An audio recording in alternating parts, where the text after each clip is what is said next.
everybody, it's your girl Chocolate Beauty. Before we get into this latest recap of Real Housewives of Atlanta, I would like for you to subscribe to my YouTube channel, hit the notification button so you can know when I upload my videos. Also, please like and share this video.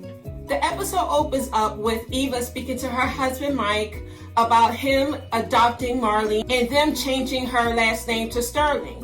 She speaks about Marley's biological father and how he hasn't been a part of her life since she was 2 months old. And she desperately wants Marley's last name to be changed because Mike is the only father that she knows. Eva says that Marley doesn't know that Mike isn't her biological father. Marley feels some type of way whenever somebody calls her McCall and not Marley Sterling. Eva says that she's hoping Marley's biological father doesn't try to block the name change. Candy, Marlo, Portia, and Tanya meet up at the spa. The ladies talk about the drama that happened at Canada in between Kenya and Nene, and also Kenya throwing a lot of shade about infidelity.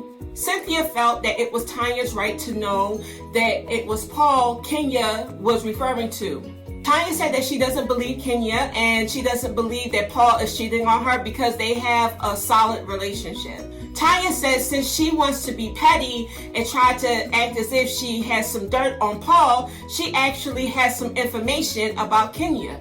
After Kenya left Canada, she left a package in her room and she asked Tanya to pick it up for her. Now Tanya, having to go over the border with this package that she doesn't know was in it, opens it to make sure that it's nothing that can get her stopped or in trouble as she tries to cross the border.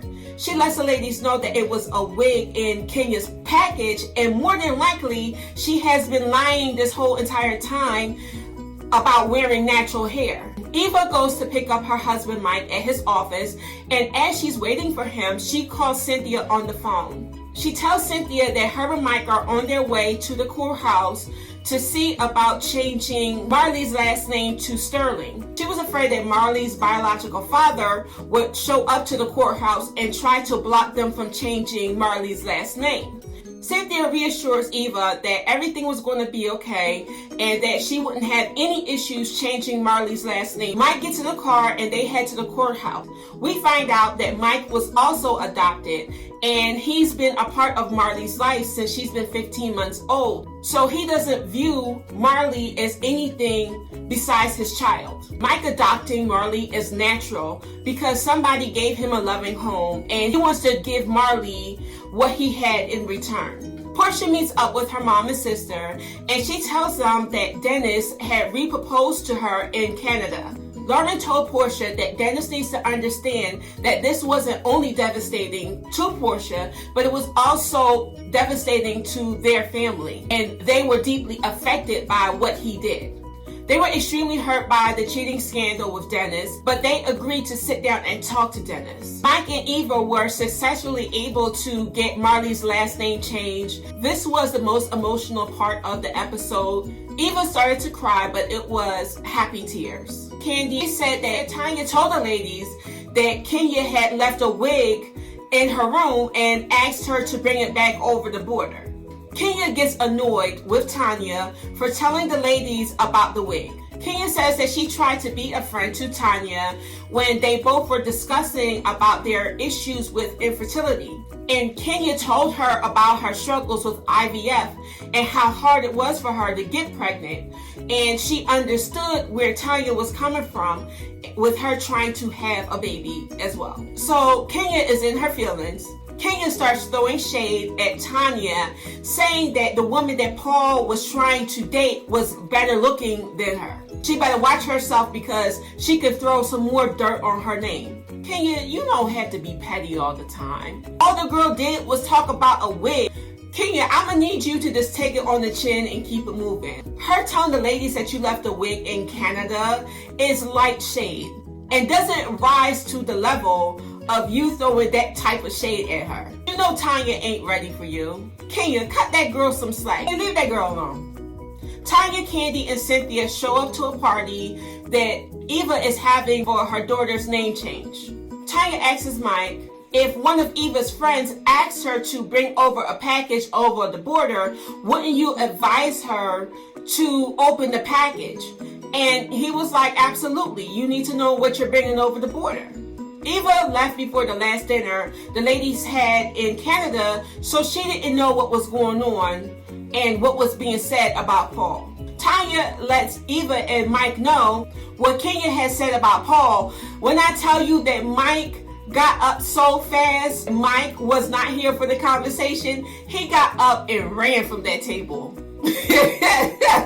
Dennis and Portia are preparing for the family meeting that they're having with Portia's sister and mom. Dennis tells Portia that he also invited his mom, and I think that he brought her there as a buffer or a go-between if Portia's mom and sister begin to attack him. Portia's mom and sister arrive. She informs them that Dennis also invited his mom and she didn't know that she was coming. I think that they were a little annoyed by that because their issue was with Dennis, not with his mom, and his mom has nothing to do with their dynamics. Dennis' mom arrived and they all sit down and start to have a conversation. Dennis starts out with apologizing to Portia's mom and sister about the cheating scandal that happened with him, and he's sorry that he hurt them. Dennis said that he's glad that they get support and they really helped them with their daughter PJ, but he is unhappy and is quite frankly annoyed whenever Portia's mom watches PJ that he can't call to check on his child because her mom has him blocked on her phone.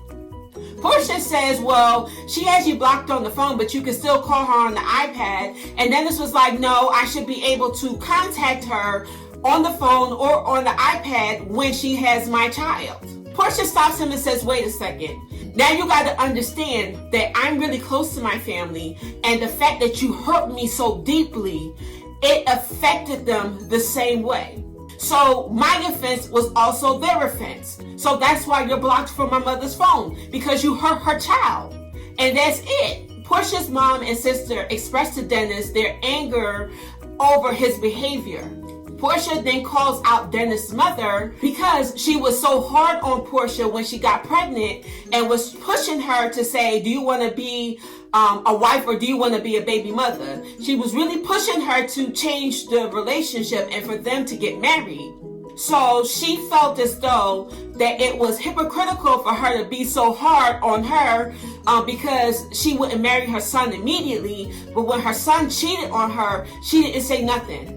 She didn't reach out to her, she didn't comfort her, and she didn't hear anything from her. Dennis' mom said that when she heard the whole entire story, she didn't know how to have that conversation with Portia. And she was very upset with her son, and she was on his back about making things right with Portia. Portia thanked Dennis' mom for stepping in and holding her son accountable for his behavior.